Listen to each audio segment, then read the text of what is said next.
सरकार ने विमानों में वाईफाई के जरिए इंटरनेट सेवाओं की अनुमति दे दी है। इस बारे में जारी अधिसूचना में स्पष्ट कहा गया कि विमान यात्री अब 3000 मीटर की ऊंचाई पर भी विमान में इंटरनेट सेवाओं का लाभ उठा सकेंगे।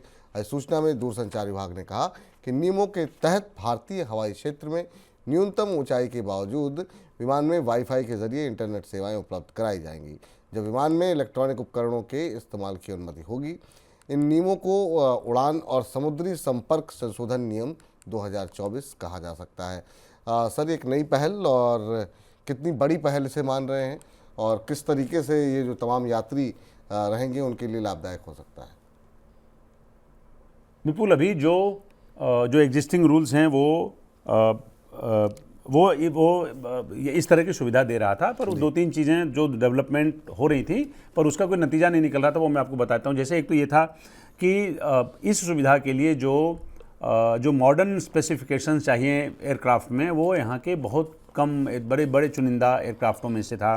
तो ना तो ऑपरेटर का ध्यान उस पर था, ना कोई जनता की तरफ से बड़ा भारी डिमांड हो रहा था कि ऐसा करना चाहिए, और ना ही उसके लिए वेल इक्विप्ड थे हमारे एयरक्राफ्ट।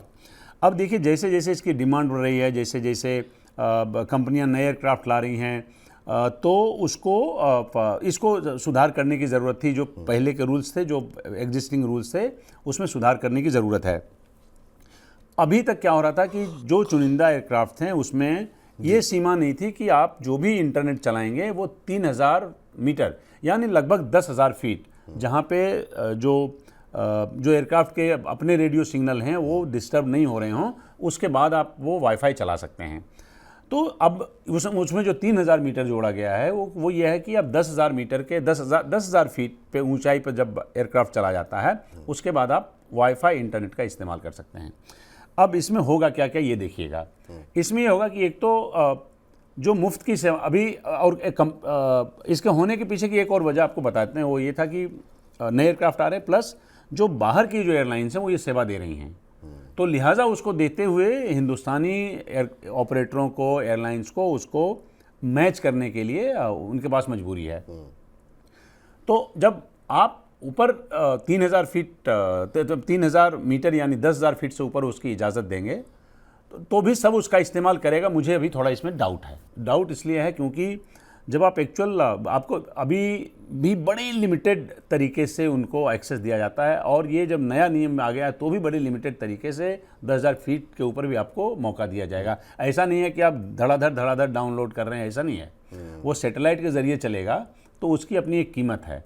और जो मनमाना डाउनलोड आप करते हैं, मनमानी फिल्में देखेंगे, जो मर्जी आए वो आप वेबसाइट देख सकते हैं, जैसे मर्जी आए डाउनलोड कर सकते हैं, तो मेरे ख्याल से उसकी कीमत वो बहुत ज़्यादा होगा। तो जैसे ये बाहर के देशों में भी कोई बहुत ऐसा नहीं पॉपुलर हो गया है कि मतलब सबका ध्यान उसी पे है, ठीक उसी प्रकार से यहाँ भी अभी तो बहुत इनिशियल स्टेज है, यहाँ पे भी एकदम से पॉपुलर हो जाएगा और बहुत सस्ता पड़ेगा और सब लोग उसका लाभ उठा पाएंगे। अभी कम से कम ऐसी संभावना नहीं लग रही है, क्योंकि वो जिस रेट पे आप वो आपको देंगे वो थोड़ा महंगा है। जैसे अभी भी विदेश की बहुत सारी एयरलाइंस कंपनियां हैं जो आपको 12-13 घंटे के फ्लाइट में आपको कम से कम $30 से $40 चार्ज करती हैं। $30 से $40 का मतलब आप समझ सकते हैं, बिल्कुल सही बात है, 3,000-4,000 रुपीज़ के आसपास। तो जो पैसेंजर 30,000 का टिकट ले रहा है, 35,000 का टिकट ले रहा है, वो 4,000 का क्यों इंटरनेट लेगा?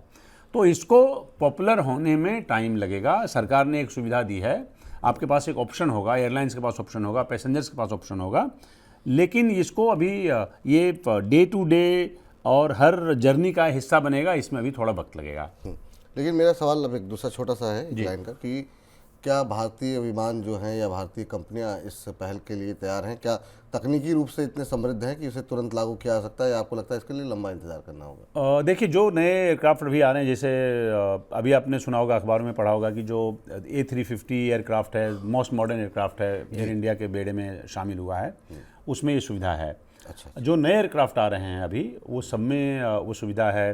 पहले पुराने एयरक्राफ्ट थे तो उसमें कुछ में हो रहा था, कुछ में नहीं हो रहा था। इसमें रेट्रो फिटिंग की सुविधा होगी कि जो पुराने, अब आपका सवाल ये हो सकता है कि क्या पुराने हवाई जहाज़ ये वेल इक्विप्ड इसके लिए हो सकते हैं क्या? तो उसमें रेट्रो फिटिंग की सुविधा होगी। अब वो ये थोड़ा जैसे जैसे रोल आउट होगा ना, तब समझ में आपको आएगा कि वो कितने का पड़ता है और किसकी जेब पे कितना भारी पड़ता है।